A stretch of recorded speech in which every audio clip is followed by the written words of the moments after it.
Bonjour à tous et bienvenue sur le podcast On Azure Grave, votre rendez-vous hebdomadaire pour tous les passionnés et professionnels de l'écosystème Azure. Je m'appelle Arnaud Morvillier, je suis architecte solution cloud, fondateur de la société Grouna. Et ce nouvel épisode sera l'occasion de décrypter ensemble l'actualité de la semaine 25 qui s'étale du 16 au 22 juin. Mais avant de débuter, place à notre petit jingle habituel.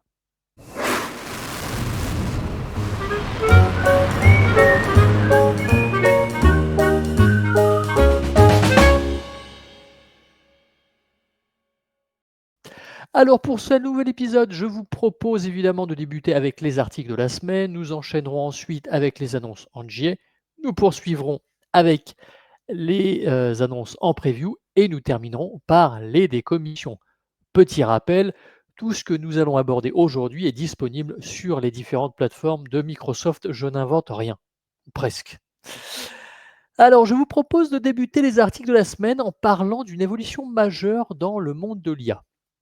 On entre dans une nouvelle ère où les agents intelligents ne vont plus seulement nous aider, ils vont agir pour nous, parfois même sans qu'on leur demande. Imaginez un agent capable d'analyser toutes vos politiques de sécurité, de détecter les failles, de proposer des améliorations et surtout de les appliquer. Ou alors un assistant marketing qui va concevoir, ajuster et exécuter une campagne complète sans intervention humaine. On peut aussi, envisager peut-être, un agent qui va aider vos enfants à, réaliser leurs devoirs parce qu'effectivement, ça prend quand même pas mal de temps, hein, quand on y pense. Alors cette autonomie, pardon, change la donne et surtout elle met en lumière un gros défi. Les systèmes d'authentification actuels ne sont pas faits pour ça. Aujourd'hui, les standards comme OAuth 2 fonctionnent très bien pour des agents simples qui exécutent une tâche au nom d'un utilisateur. Mais demain, ces agents auront besoin d'avoir leur propre identité, de gérer des droits plus précis, révocables et traçables, et de pouvoir interagir entre eux en toute sécurité. Microsoft propose donc une mise à jour d'Oath pour prendre en compte ces nouvelles réalités, permettre aux agents d'agir de façon autonome tout en restant sous contrôle. C'est la condition indispensable pour leur confier des responsabilités critiques sans sacrifier la sécurité. L'avenir des agents IA se joue ici, à la frontière entre innovation technique et gouvernance responsable. Je vous propose maintenant un détour par ce qu'on appelle la prochaine frontière technologique. Non, ce n'est pas l'IA, c'est l'informatique quantique. Alors bien sûr, on en entend moins parler que ChatGPT ou Copilot, et pourtant le potentiel est énorme. Un ordinateur quantique à pleine échelle pourrait tout simplement surpasser l'ensemble des ordinateurs classiques réunis. On parle ici de chimie, d'énergie, de cybersécurité, de médecine, de problèmes complexes qu'aucune machine actuelle ne peut vraiment résoudre. Mais voilà, c'est une course mondiale. Les États-Unis ont, comme souvent, pris de l'avance avec une stratégie publique qui est plutôt bien huilée, portée par la défense, l'énergie et la recherche. Mais la Chine accélère sérieusement avec des milliards investis, des labos d'État, des plans structurés. Pour ne pas perdre pied, en tout cas en Europe, il va falloir continuer à financer la recherche, former une main-d'œuvre spécialisée et surtout sécuriser la chaîne d'approvisionnement quantique, car sans composants fiables, pas d'ordinateur quantique. Côté Microsoft, on développe une nouvelle puce quantique basée sur la quasi-particule de Majorana. L'objectif, des qubits plus stables, moins sensibles aux perturbations. Bref, tout s'aligne pour une vraie révolution, mais encore faut-il la mener à bien. À suivre donc dans nos prochains épisodes. Changeons complètement de sujet et avec les hautes températures que nous rencontrons depuis quelques jours, d'ailleurs il fait très chaud ici, je vais vous parler de refroidissement, mais pas n'importe lequel, le refroidissement des data centers. Oui, c'est technique, mais c'est surtout stratégique pour le climat. Microsoft a publié une étude dans la revue Nature qui analyse tout le cycle de vie de 4 méthodes de refroidissement. Le refroidissement par air, les plaques froides, l'immersion monophasée et l'immersion biphasée. Et ce qui change ici, c'est qu'on ne regarde pas juste l'énergie utilisée quand les centres de données tournent. On va bien au-delà de ça, de l'extraction des métaux jusqu'à l'élimination des serveurs en fin de vie.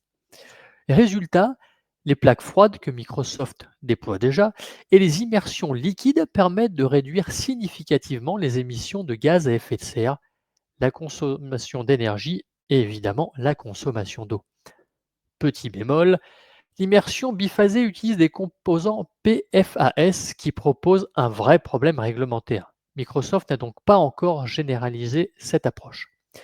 Mais au-delà de la techno, ce qui est intéressant, c'est que Microsoft a ouvert sa méthodologie. Tout le secteur peut maintenant s'en inspirer pour comparer ses propres choix technologiques.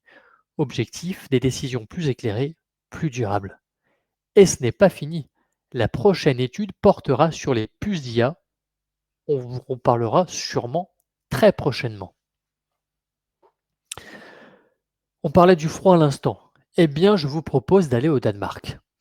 Alors attention, je ne dis pas qu'il y fait froid, hein, mais en théorie, la température est en général moins étouffante que ce que l'on peut trouver en France. Microsoft vient de lancer la Cloud Region Encore Partner Alliance, un nouveau collectif de partenaires cloud stratégiques dans la région Azure Danemark-Est.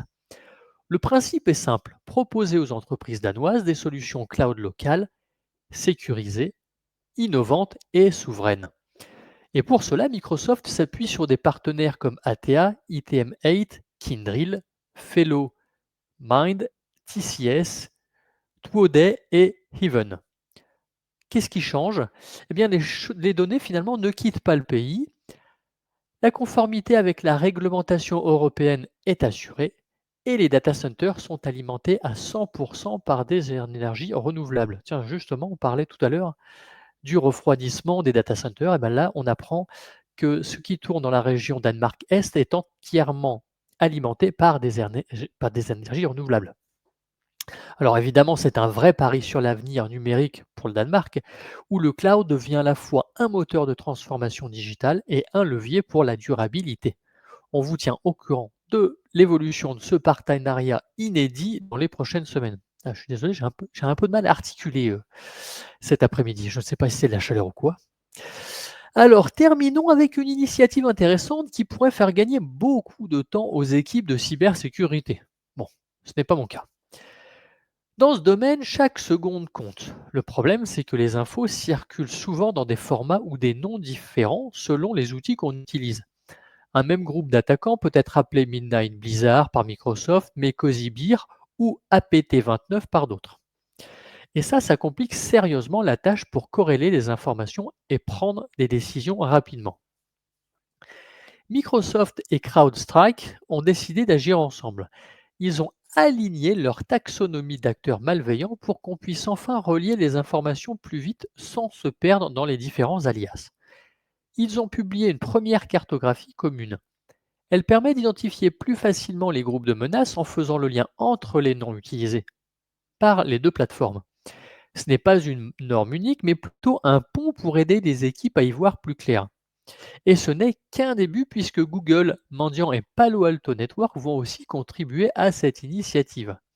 Clairement, dans un monde où les cybermenaces se multiplient, toute collaboration qui fait gagner en efficacité est évidemment bonne à prendre, hein. On ne va quand même pas euh, cracher là-dessus. Bah, écoutez, je vous propose de passer maintenant aux annonces en JA. Débutons avec le service AKS et je ne sais pas si vous aviez vu l'annonce il y a quelques semaines où l'équipe produit annonçait notamment la prise en charge de versions de Cube en tant que version LTS directement dans AKS, hein. Eh bien aujourd'hui, nous apprenons que les versions 1.31 et 1.32 de Cube sont supportées en tant que version LTS. Cela devrait éviter aux équipes qui gèrent les différents clusters d'effectuer des montées de version un peu trop souvent au cours de l'année, ce qui était le cas jusqu'à présent, parce que pour rappel, uniquement les 3 dernières versions de Cube étaient supportées au niveau d'AKS. Toujours sur AKS d'ailleurs, où l'OS Linux maison, à savoir Azure Linux, supporte les versions LTS de AKS à partir de la version 1.8 de Cube. Justement, on parlait des versions LTS, eh bien ça fait un petit peu écho à ce que nous disions à l'instant. On continue à parler de conteneurs, mais cette fois-ci avec le service Azure Red Hat OpenShift, qui propose désormais la version 17 de Red Hat OpenShift à l'installation sur la plateforme Microsoft Azure. Et en plus de cela, Azure Red Hat OpenShift, qu'on appelle également Arrow, continue son expansion puisque le service débarque dans la région US gouvernement Arizona.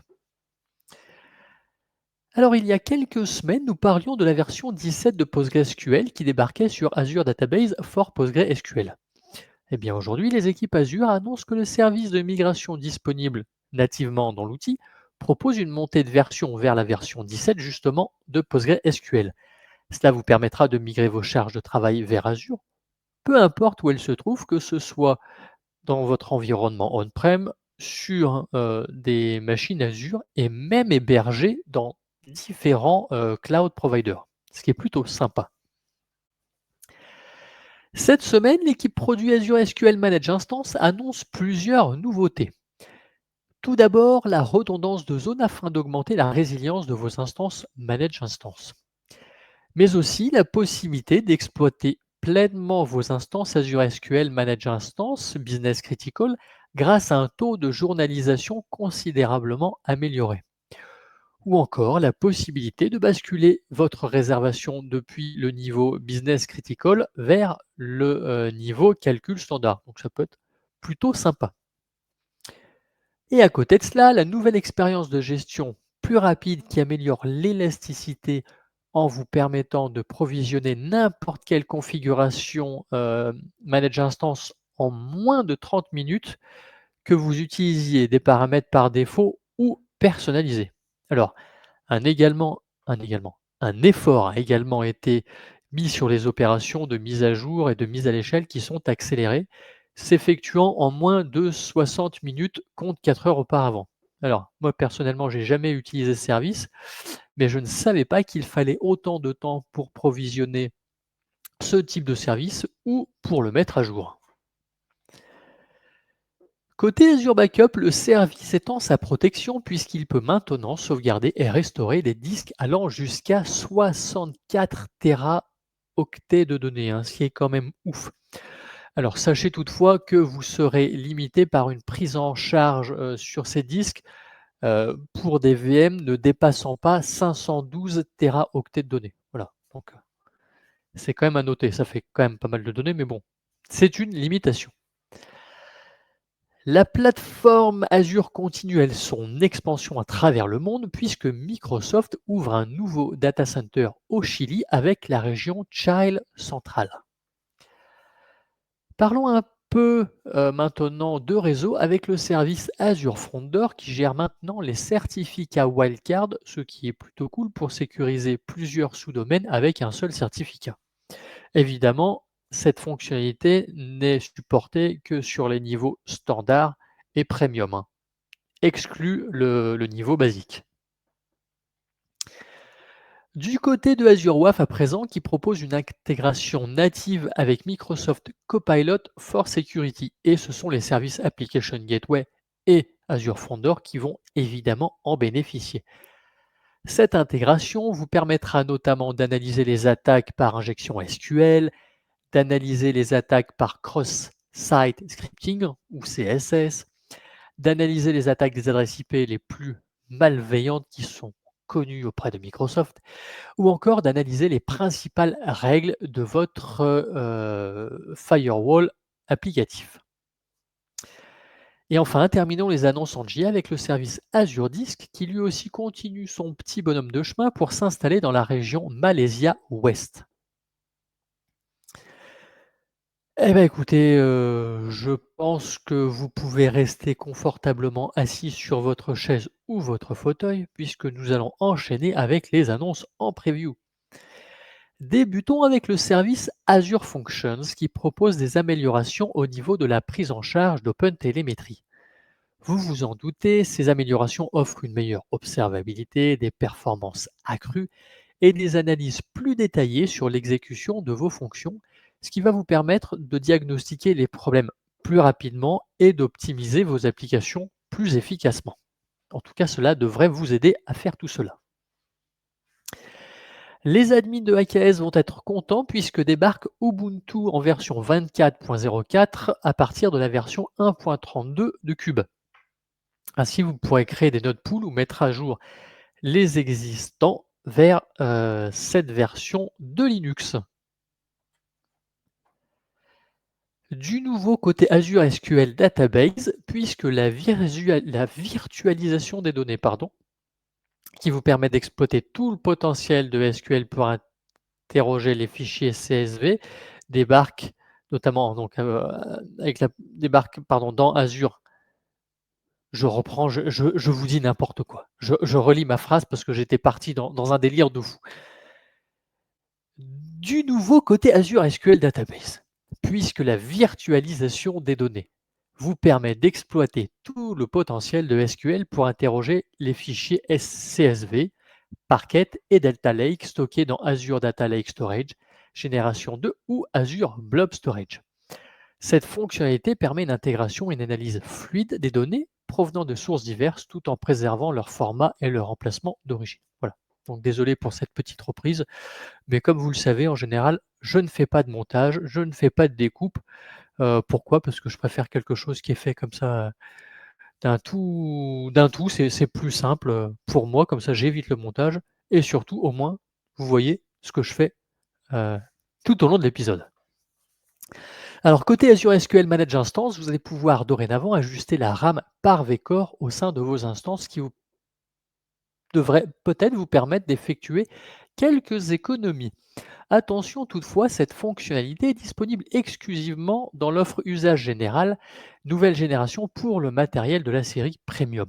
Donc ce n'est pas disponible pour l'ensemble des niveaux sur SQL Managed Instance. Azure Monitor intègre une nouvelle fonctionnalité, à savoir les diagnostics de performance continue, ou pour ceux qui aiment l'anglais, the Continuous Performance Diagnostics, et tout cela pour les VM Linux. Elle fournit des analyses continues et exploitables sur l'utilisation intensive de vos ressources. Les données sont collectées toutes les 5 secondes et mises à jour toutes les 5 minutes sur votre compte de stockage, dont vous pourrez personnaliser les politiques de rétention selon vos besoins, évidemment, parce que générer des logs toutes les 5 secondes, ça va faire un paquet de logs, hein. Et évidemment, si cette fonctionnalité ne vous intéresse pas, vous n'êtes pas obligé de l'activer ou vous pourrez évidemment la désactiver si vous l'aviez activée pour en faire le test. Terminons les annonces en preview avec le service Azure Site Recovery qui prend désormais en charge les VM avec des ultradisques. Alors perso, il me semblait que c'était déjà le cas. Il me semblait avoir vu passer cette annonce, mais je dois me tromper. Avant de vous laisser tranquille, je vous propose de terminer avec 2 décommissions. Le 30 juin 2026, les VM de la série DCSV2 seront retirés. Il faudra donc envisager une migration vers les versions plus récentes si vous souhaitez continuer ce type de série. Et la seconde décommission concerne le service AKS. Non, on ne décommissionne pas AKS. Mais à compter du 14 août 2025, AKS ne prendra plus en charge le tag Skip GPU Driver Install, qui est utilisé pour ignorer l'installation automatique des pilotes sur les node pools GPU. Si vous souhaitez ne pas installer ces drivers à partir du 15 août 2025 du coup, et ben, il vous suffira d'utiliser le paramètre GPU driver et de mettre une valeur à none. Et bien voilà, cet épisode touche à sa fin. Merci de nous avoir suivis. Une fois de plus, j'espère que vous avez appris plein de choses. Pour ma part, je vous retrouve la semaine prochaine en pleine forme et j'espère qu'il sera un peu moins chaud. Voilà. Donc je vous souhaite une bonne journée et à très vite.